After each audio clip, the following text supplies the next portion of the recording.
Welcome to Paris construction and architects. இப்போ நம்ம இந்த வீடியோவில் எதை பற்றி பார்க்க போகிறோம் அப்படின்னா, லேபர் கான்ட்ராக்ட் எடுத்து பில்டிங் கன்ஸ்ட்ரக்ஷன் பண்ணுறப்ப அதுக்கு எப்படி அக்ரிமெண்ட் ப்ரிப்பேர் பண்ணணும், அந்த அக்ரிமெண்ட்டில் என்னென்னலாம் இருக்குன்னு சொல்லி தான் இந்த வீடியோ டீட்டெயிலாக பார்க்க போகிறோம். இதுக்கு முன்னாடி ஒரு வீடியோ அப்லோட் பண்ணியிருந்தோம். அதில் வந்து டோட்டல் கான்ட்ராக்ட்டுக்கு எப்படி அக்ரிமெண்ட் ப்ரிப்பேர் பண்ணணும்னு பார்த்துருந்தோம். அந்த வீடியோ பார்க்காதவங்களுக்கு கீழே டிஸ்கிரிப்ஷன் லிங்க் கொடுக்குறேன், அதை பார்த்து தெரிஞ்சுக்கோங்க. இப்போ இந்த வீடியோ டீட்டெயிலாக பார்ப்போம். ஃபஸ்ட்டு எந்த ஒரு அக்ரிமெண்ட் ப்ரிப்பேர் பண்ணாலும் ஒரு கொஞ்சம் ஸ்பேஸ் விட்டுட்டு தான் நம்ம அது கீழே தான் டைப் பண்ணணும். ஏன்னா அந்த ஸ்பேஸு அந்த பத்திரத்தில் உள்ள அந்த சிம்பிளுக்காக மேலே ஸ்பேஸ் இருக்கும். அது கீழே நாள் இடம் அப்படின்னு போட்டுருவோம். கட்டுமான ஒப்பந்த படிவம் அப்படின்னு ஹெட்டிங் எழுதிட்டு நம்ம construction name Paris construction and architects.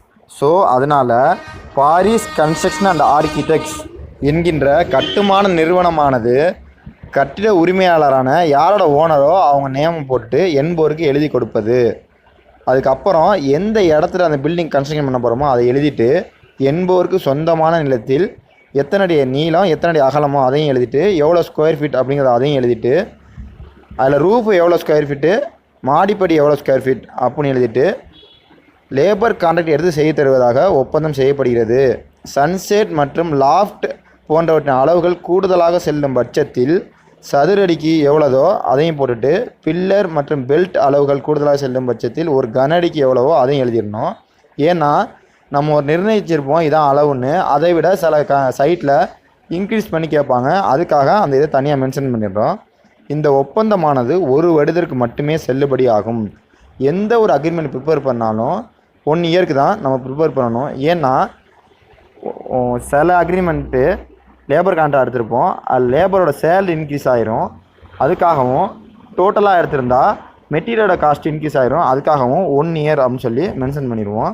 சாட்சிகள், கட்டிட உரிமையாளர்கள், கட்டிட பொறியாளர்கள் எல்லாரையும் சைனை வாங்கிட்டு, இதுதான் மெயினாக நம்ம பார்க்கக்கூடிய வேலைகள், செய்து கொடுக்கப்படும் வேலைகள். இது என்ன அப்படின்னா 4x4x6 என்கின்ற அளவில் பில்லர் குழி தோன்றி 6 இன்ச்சு உயரம் வரை மணல் மற்றும் 9 இன்ச்சு உயரம் வரை காங்கிரீட் நிரப்பி தரப்படும். அதாவது பில்லர் குழி வந்து 4x4 6 அடி ஆழத்தில் நம்ம நோண்டி நம்ம காங்கிரீட் பிசிசி சேண்ட் எவ்வளோ ஃபில் பண்ணிக்கோ அந்த இது எழுதிட்டோம். பில்லர் குழிக்குள் கம்பி கட்டி பில்லர் நிறுத்தி காங்கிரீட் தரப்படும். அதாவது மேட்ருக்கு கம்பி கட்டி பில்லர் நிறுத்தி தரது நம்மளோட ஒர்க்கு தான். அதுக்கப்புறம் பில்லர் கட்டி காங்கிரீட் போட்டதுக்கு அப்புறம் பில்லர் குழியை மூடுறதுமே நம்ம ஒர்க்காக தான் இருக்கும்.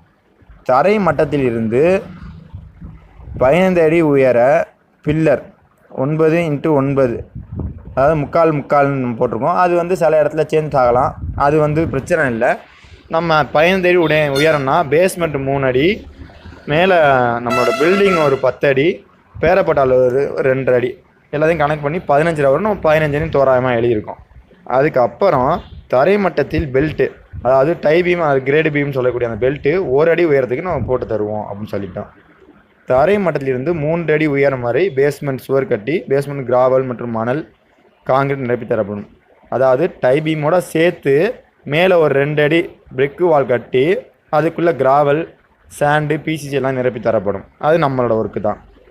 பேஸ்மெண்ட் மேல் மட்டத்திலிருந்து 7 அடி உயரம் வரை லிண்டல், அதாவது 7 அடி லிண்டல் லெவலில் எப்போவுமே 7 அடி சொல்லுவோம். அது வரையும் செவர் கட்டி 7 அடி லிண்டலில் நம்ம பீம் கட்டி அது காங்கிரீட் நிரப்பி தரப்படும்.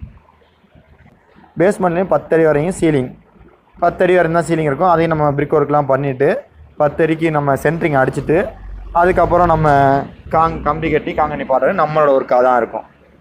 மாடிப்படி கைப்பிடி சவர் 2 அடிக்கு, அதாவது மாடிப்படியும் கட்டி அதுக்குள்ளே படியும் கட்டி மாடிப்படி கைப்பிடிக்கு 2 அடியும் மேலே பேரப்பாடுவால் 2 அடியும் நம்ம இது பண்ணி தருவோம்.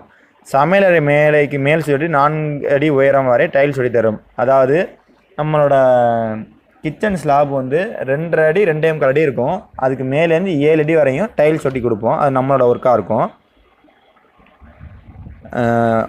ஒரு டாய்லெட் சுவற்றில் 7 அடி உயரம் வரை டைல்ஸ் ஒட்டி தரப்படும். அதாவது ஒரு பில்டிங்க்கு வந்து ஒரு டாய்லெட் இருக்குன்னா அந்த டாய்லெட்டுக்கு 7 அடி சுத்த அளவில் 7 அடி உயரம் வரையும் நம்ம டைல்ஸ் ஒட்டி கொடுப்போம். அது நம்மளோட ஒர்க்காக தான் இருக்கும். சமையலறைக்கு மேடை 10 அடி நீளம் வைத்தரும். அதாவது ஒரு கிச்சன் ஸ்லாப் வந்து 10 அடி நீளம் 2.25 அடி அகலத்துக்கு அதுவும் நம்ம செட் பண்ணி கொடுத்துருவோம். காங்கிரீட் ஸ்லாப் போட்டு மேலே கிரானைட் ஓட்டினா கிரானைட் ஒட்டி கொடுத்துட்டு நம்மளோட ஒர்க்காக தான் இருக்கும். ஹால், அறை மற்றும் சமையலறைக்கு தலா ஒரு 4 அடி அகல கடப்பா அலமாரி, அதாவது ஒரு போர்ஷன்லையும் ரூமு, ஹாலு, கிச்சன்லாம் ஒரு போர்ஷனுக்கும் ஒன்றுன்னு சொல்லி 4 அடி அகலத்துக்கு கடப்பாவில் நம்ம இது கட்டி தந்துடுவோம், அலமாரி கட்டி தந்துடுவோம்னு சொல்லியிருக்கோம். அதுக்கப்புறம் எல்லா போர்ஷனுக்குமே ஒரு நிலை, ஒரு ஜன்னல் நம்ம வந்து கோத்து ஃபிட் பண்ணி கொடுத்துருவோம். அதுக்கப்புறம் எல்லா மர வேலைக்குமே ப்ரைமர் அடிச்சுட்டு அதில் பெயிண்டிங் பண்ணி பாலிஷ் பண்ணி கொடுத்துருவோம். அதே மாதிரி செவத்துக்கும் உள் செவத்துக்கு வந்து ஒரு கோட்டு பட்டி எல்லாமே பார்த்துட்டு ஒரு பெயிண்டிங்கு, அதே மாதிரி வெளி செவத்துக்கும் பெயிண்டிங் பண்ணி கொடுத்துருவோம். எல்லா எலக்ட்ரிக்கல் வேலையும் உட்புற எலக்ட்ரிக்கல் எல்லாமே நம்ம பண்ணி கொடுத்தோம். அதை நம்ம ஒர்க்கு தான். ஒரு வாட்டர் டேங்க், அதாவது பில்டிங்கில் மேலே வைக்கிற வாட்டர் டேங்க் ஃபிட்டிங் வேலை நம்ம பார்த்து கொடுத்துருவோம். டாய்லெட் மற்றும் சமையல் இருக்குது ப்ளம்பிங் வேலையை நம்ம பார்த்து கொடுத்துருவோம். அனைத்து கட்டுமானமும் பூசி கொடுத்துருவோம். இதெல்லாம் வந்து நம்ம பில்டிங் ஓனருக்கு செஞ்சு கொடுக்கக்கூடிய லேபர் ஒர்க்கு. அதுக்கப்புறம் இதுலேயுமே வந்து பூச்சியோட ரேஷியோ எவ்வளோ, கட்டுமானத்தோட ரேஷியோ எவ்வளோ, காங்கிரீட் ரேஷியோ எவ்வளோ கீழே மென்ஷன் பண்ணியிருக்கு. நமக்கு ஒரு சேஃப்டியாக இருக்கும், நல்லதாக இருக்கும். அதுக்கப்புறம் கட்டிட உரிமையாளர் செய்து கொடுக்கப்படும் வேலைகள். கட்டிட உரிமையாளர் செய்து கொடுக்கும் வேலைகள் என்னென்னா, இந்த பில்டிங் ஓனரு ஃபஸ்ட்டு அந்த லேண்டை சுத்தம் பண்ணி கொடுக்கணும். அதுக்கப்புறம் ஈபி, மின்சாரம், தண்ணி, இதர பொருட்கள் அனைத்தும் கட்டிடத்துக்கு அருகில் வைத்து தரப்படணும். மென்ஷன் பண்ணுறது என்ன, கட்டிட அருகில்னா நம்ம ஒரு சைட் எடுத்துருக்கோம் அப்படின்னா அதை வேறு இடத்துல வச்சுக்கிட்டா நமக்கு ரொம்ப தூரமாக இருக்கும். அதுக்காக அதை மென்ஷன் பண்ணிடுறோம். கட்டிட வரைபடம், ப்ளூ பிரிண்ட், எலிவேஷன் வரைபடம் போன்றவை அந்த பில்டிங் ஓனர் தான் பார்த்துக்கணும். அப்ரூவல் எல்லாமே பில்டிங் ஓனர் தான் பார்த்துக்கணும். அது வந்து இந்த லேபர் கான்ட்ராக்டில் வராது. நிலை, கதவு, ஜன்னல் ஆகியவை மர இழைப்பு, அலங்கார வேலைகள் செய்து கொடுக்க வேண்டும். என்னென்னா, மரம் இழைக்கிறதுலாம் அங்கேயே எந்த இடத்துல மரம் எடுக்கிறாங்க அங்கேயே இழைச்சி நம்மள்ட்ட கொடுத்துடணும். அதே மாதிரி சிலையில் அந்த பூக்கொத்துறை வேலைன்னு சொல்லுவாங்க, அதுவும் வந்து அவங்க நமக்கு பண்ணி கொடுக்குற மாதிரி தான் இருக்கும். கிரில் வெல்டிங், அதாவது ஜன்னலுக்கு கிரில் கேட்டுக்கலாம் வெல்டிங் வேலையெல்லாம் அவங்க தான் பண்ணி கொடுக்கணும். நம்ம வந்து ஃபிட்டிங் வேலை மட்டும் தான் நம்ம பண்ணி கொடுப்போம். அலமாரிக்கெலாம் கதவு வந்து பில்டிங் ஓனர் தான் பண்ணிக்கணும். உட்புற சுவற்றில் தரையை சுற்றி 3 இன்ச்சு வரைக்கும் டைல் ஒட்டி கொள்ள வேண்டும். அதாவது நிறையா பெரிய மாசான இடமா இருந்தால் நம்ம ஒட்டி கொட்டுடலாம். சின்ன பில்டிங்கு அப்படிங்கிறப்ப நம்ம அந்த இது வந்து நம்ம அந்த ஸ்கெட்டிங் சொல்கிறது வந்து நம்மளோட கணக்கில் வராது. போஸ்ட் மரத்திலிருந்து மெயின் பாக்ஸ் வரை எலக்ட்ரிக்கல் வேலையை செய்து கொடுக்க வேண்டும். நம்ம வந்து எல்லா எலக்ட்ரிக்கல் வேலையும் பார்த்து மெயின் பாக்ஸ் வரையும் வீட்டிலேருந்து எடுத்து மெயின் பாக்ஸ் வரையும் வச்சு கொடுத்துருவோம். மெயின் பாக்ஸ்லேருந்து போஸ்ட் மரத்துக்கு இருக்கிறது பில்டிங் ஓனர் செஞ்சுக்கிற வேலையாக தான் இருக்கும். இன்வெர்ட்ரிங் ஒயர்லாம் அவங்க தான் செஞ்சுக்கணும். அதுக்கப்புறம் தண்ணி டேங்க், செப்டி டேங்க், காம்பவுண்ட், மாடி தலை பூச்சி எல்லாமே அவங்க தான் செய்து கொள்ளணும். அதாவது காம்பவுண்ட் நம்மளோட வராது, வாட்டர் டேங்க் கன்ஸ்ட்ரக்ஷன் பண்ணுறது நம்மளோட வராது, செப்டி டேங்க் கன்ஸ்ட்ரக்ஷன் நம்மளோட வராது, மேலே ரூஃப் கூல் டைல் போடுறது இல்லை வெதரிங் கோர்ஸ் போடுறதுலாம் நம்மளோட வராது. எலிவேஷன் மற்றும் இதர அலங்கார பூஜைகள் அவங்க தான் செஞ்சுக்கணும். இதான் வந்து நம்ம லேபர் கான்ட்ராக்டில் அக்ரிமெண்ட் ப்ரிப்பேர் பண்ணுற மெத்தடு. உங்களுக்கு இந்த வீடியோ பிடிச்சிருந்துச்சின்னா மறக்காமல் லைக் பண்ணுங்கள். அது மட்டும் இல்லாமல் இது போல் கன்ஸ்ட்ரக்ஷன் சம்மந்தப்பட்ட வீடியோ தேவைப்படுதுங்கிறப்ப நம்ம யூடியூப் சேனலை சப்ஸ்கிரைப் பண்ணி வச்சுக்கோங்க. தேங்க்யூ.